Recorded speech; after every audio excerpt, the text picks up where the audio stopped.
वडोदरा में कोठी sector heritage walk का आयोजन, युवाओं ने जाना शहर का ऐतिहासिक गौरव। वडोदरा के वाड़ी क्षेत्र में आज कोठी सेक्टर में एक विशेष हेरिटेज वॉक का आयोजन किया गया। इस आयोजन का उद्देश्य लोगों, विशेष रूप से युवाओं को शहर की ऐतिहासिक धरोहरों और समृद्ध विरासत से परिचित कराना था। हेरिटेज वॉक के दौरान प्रतिभागियों को वडोदरा में स्थित ऐतिहासिक इमारतों की जानकारी दी गई, जो राजा रजवाड़ों, मुगल शासन और विशेष रूप से गायकवाड़ राजवंश के समय की विरासत को दर्शाती हैं। इस अवसर पर इतिहासकार डॉक्टर श्रीनिवास सोलापुरकर ने उपस्थित लोगों को वडोदरा के गौरवशाली अतीत के किस्सों और स्थलों की जानकारी दी। उन्होंने बताया कि किस तरह वडोदरा ने समय समय पर सांस्कृतिक, स्थापत्य और प्रशासनिक दृष्टि से अद्भुत विकास देखा है।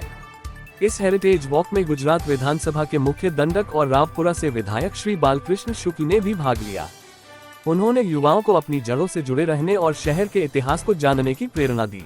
लगभग 50 करता વધારે લોકો અહીંયા આવેલા છે અને કોઠી સેક્ટરનો હેરિટેજ વોક અમે અત્યારે લઈ રહ્યા છે અને કોઠી સેક્ટરમાં મહારાજા સયાજીરાવ વખતે જે સ્થાપત્યો બનેલા છે એ સ્થાપત્યો અતિશય મહત્ત્વના છે।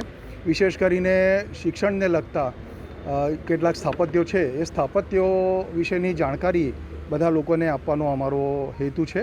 અને ત્યાર પછી બીજી ઘણી બધી જગ્યા એટલે કે આ કોઠી કેમ્પસ જે છે એ થયા પછી સૂર્યનારાયણ બાગ છે, તાંબેકર હવેલી છે, મુજુમદારનો વાડો છે, ભાસ્કર વિઠ્ઠલનો વાડો છે, માણેકરાવ અખાડો છે, કલાભુવન છે। આવી વિવિધ જે કંઈ જગ્યાઓ છે એ બધી જગ્યાએ જઈને જાણકારી લોકોને આપવાની છે। અને લોકોનો ઉત્સાહ તમે જોઈ શકો છો કે પ્રચંડ ઉત્સાહ છે। પુષ્કળ લોકો અહીંયા આવેલા છે અને લોકોને આ બધું જાણવાનું બહુ જ તાલાવેલી છે। એટલે આનો બધો જ ક્રેડિટ જે કંઈ છે ને એ લોકોને જ જાય છે કે લોકો માટે લોકો જ કરી રહ્યા છે। એટલે આમાં બહુ જ સારો એવો રિસ્પોન્સ લોકો તરફથી મળી રહ્યો છે અને લોકોને સારું એવું જ્ઞાન મળશે એવો પ્રયત્ન અમે કરીએ છીએ। ગુજરાતની સાંસ્કૃતિક રાજધાની એવી વડોદરા શહેર જ્યારે આખા વિશ્વ પલક પર પોતાની આગવી ઓળખ પ્રસ્થાપિત કરવા જઈ રહી છે અને આગામી દિવસોમાં જ્યારે યુનેસ્કો દ્વારા વડોદરાને હેરિટેજ સિટી સ્ક્વેરનું એક દરજ્જો મળવા જઈ રહ્યો છે ત્યારે વડોદરાના જ સ્થાનિક ગાઈડ કે જેઓ વર્ષોથી આ પ્રકારની સેવા આપી રહ્યા છે તેઓ દ્વારા આ હેરિટેજ વોકનું આયોજન કરવામાં આવ્યું છે। ગયા મહિનામાં માંડવી સેક્ટરમાં એટલે કે માંડવી વિસ્તારમાં ચંદ્રશેખર પાટીલજી દ્વારા અને અજય સોલાપુરકરજી દ્વારા આ પ્રકારના હેરિટેજ વોકનું આયોજન કરવામાં આવ્યું છે। આ એક ખૂબ સરસ વાત છે। આપણે જોયું કે ઘણા બહારના લોકો પણ આવ્યા છે, પરદેશી લોકો પણ છે।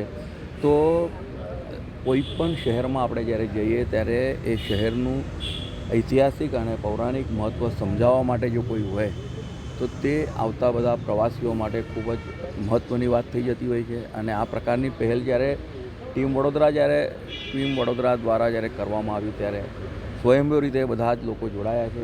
એ ખૂબ અભિનંદનની વાત છે અને એ માટે આખા વડોદરા શહેરનો ખૂબ આભાર માનું છું। અને આપના માધ્યમથી તમામ નગરજનોને પણ વિનંતી કરું કે આગામી દિવસોમાં જ્યારે પણ સોશિયલ મીડિયામાં આ પ્રકારના હેરિટેજ વોકનું માહિતી મળે તો આપણે બધા તેમાં જોડાઈએ જેથી કરીને આપણા વડોદરાની આગવી ઓળખ આપણને થાય। हमसे जुड़े रहने के लिए हमारे YouTube चैनल को सब्सक्राइब करें और नई वीडियो की नोटिफिकेशन के लिए बेल आइकॉन को दबाएं।